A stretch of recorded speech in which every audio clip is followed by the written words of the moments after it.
بسم الله الرحمن الرحيم وبه نستعين.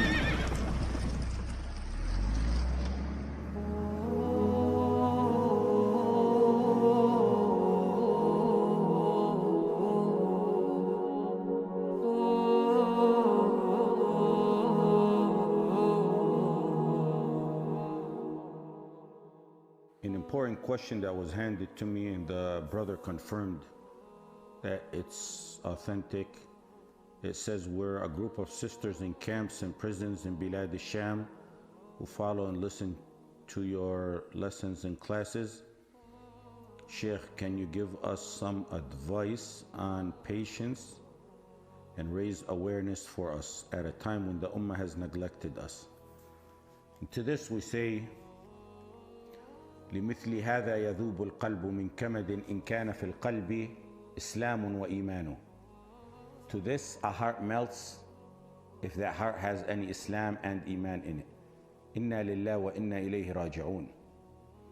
إنا لله وإنا إليه راجعون. During the time of Ibn al-Arabi al-Maliki, when prisoners were somewhat neglected, nothing compared to how it is today. He said, إنا لله وإنا إليه راجعون. إنا لله وإنا إليه راجعون على ما حل بالخلق في تركهم إخوانهم في أسر العدو وبأيديهم خزائن الأموال وفضول الأحوال والقدرة والعدد والقوة والجلد. To Allah we belong, and to Him we shall return on what happened to the people of today. They have treasures and they have wealth. They have the power and the ability and the numbers and the force, yet they failed their captive brothers who are in the hands of the enemies. Ibn al-Arabi al-Maliki said that statement after making the obligation towards captives very simple and very clear. He said, we must aid the weak prisoners until not a single one of us remains alive, and we must do so physically if we're able to, or by spending our entire wealth to release them until not a single one of us has a dirham left, meaning not a single penny left, meaning we spend all our wealth to free them until not a single one of us has a penny left. He said that's what Imam Malik said, and that's what the ulama said. Al-Qurtubi took that quote and put it in his tafsir because it's very essential and important. كذلك قال مالك وجميع العلماء. That's what Imam Malik said, that's what all the ulama said. You can infer from that those who fail the captives are not ulama, even if they know the qira'at and the books of hadith and fiqh and the volumes of Islamic references.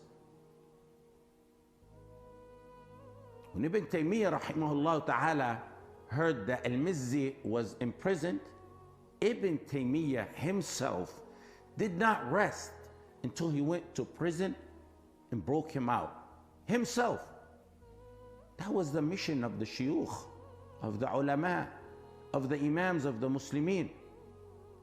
He's not a alim if he doesn't speak for the unpopular causes of the weak and unfortunate of this ummah. And what's amazing is that Ibn Taymiyyah rahimahullah ta'ala, when he himself was taken to prison, everyone let him down. Not a single person broke him out. Do you think he would have any regrets? There's no regrets. There's no words of sorrow. He didn't say, I spent my life freeing captives and now I die lonely, neglected in a prison cell. When it's done for the sake of Allah subhanahu wa ta'ala, there's no regret. Even if the same people you helped turned on you.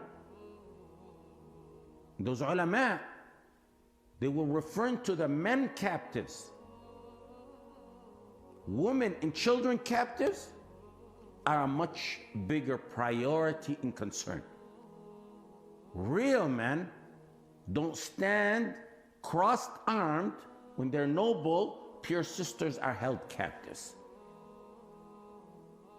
The scholars of the past and the past rulers, the real men of this ummah, had zero tolerance when it came to women captives. It was a declaration of war on the ummah. Any man who hasn't been tainted with the dayatha has ghira over women being captives in the hands of the dirtiest, most cruel, most relentless, ruthless enemies of Allah and His Messenger in our time. Just yesterday or the day before yesterday, elsewhere in the world, a young Palestinian physician was going to make a salah in the Masjid al-Aqsa. And he saw the filthy hands of the Zionist soldiers beating a Muslimah. He doesn't know that sister, she doesn't know him. They're fully armed and he has nothing. It triggered his ghira and he went to defend her until they shot him with 20 bullets, killing him. Ghira of a typical normal man.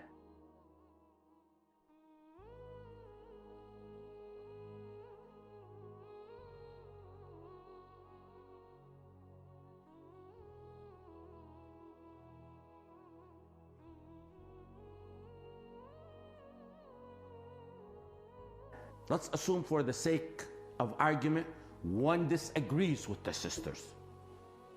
For the sake of argument, one disagrees with the sisters or their husbands. Assume that for the sake of argument. Disagreeing with them is not a justification to let them down when they're captives. It's not time to bless them for what you think is wrong, even if they do actually have mistakes. When our sisters are under oppression, it's only time to aid them. It's not time to castigate them. When our sisters are under oppression, it's time for the slimy, repulsive mouth to put a lid on it. Muslims and those with an ounce of manhood don't wait for the weakness of an opponent to gloat, let alone weak, helpless, honorable, noble, pure women and children. Inshallah. Fukkul ani. The Messenger sallallahu alayhi wa sallam said, Fukkul ani. Children and women captives get a priority in that command, as we've emphasized many times. And it's obvious why. They're weaker. They're our honor. They're our pride. It's shameful that there isn't among the tawaghit a mu'tasim or a hajjaj whose armies would have crossed the continents and oceans securing the release of a single Muslimah. If you look at the Muslim world today, the number of official armed troops throughout the Muslim world is over 10 million troops, and probably another 10 million on reserve, some with the most advanced technology. But they're there to serve the enemies who caused this oppression, and to stand behind them, and even to hand them over the afifat. That's exactly what Ibn al-Arabi was talking about during his time, and it's much worse today. وَبِأَيْدِيهِمْ خَزَائِنُ الْأَمْوَالِ وَفُضُولُ الْأَحْوَالِ وَالْقُدْرَةُ وَالْعَدَدُ وَالْقُوَّةُ وَالْجَلْدُ.